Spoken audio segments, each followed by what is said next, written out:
ఏ గడియల్లో పూజ చేస్తే మన కోరికలు నెరవేరుతాయో తెలుసుకుందాం.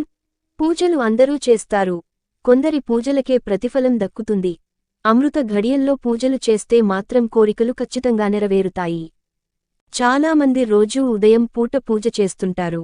కొందరు ఉదయం సాయంత్రం 2 పూటలు పూజ చేస్తూ ఉంటారు. కొందరికి సమయము లేక అస్సలు పూజలు చేయరు. అయితే ప్రతిరోజు అమృత ఘడియల్లో పూజ చేస్తే ఆ పూజకు ఫలితం దక్కి మన కోరికలు నెరవేరుతాయని శాస్త్రాలు చెబుతున్నాయి. ముఖ్యంగా సాయంత్రం ఉదయం 7:20 చేసే పూజ అఖండ పుణ్యాన్ని ఫలితాన్ని అందిస్తుంది. సాయంత్రం చేసే పూజలో ముందుగా అగ్గిపుల్లతో కొవ్వొత్తిని వెలిగించి దాని సహాయంతో దీపాన్ని వెలిగించాలి. ఈ దీపాన్ని నువ్వుల నూనెతో వెలిగించి అందులో ఒక లవంగాన్ని వేయాలి. ఇలా చేస్తే మీరు చేసిన పూజకి ఎక్కువ ఫలితం లభిస్తుంది.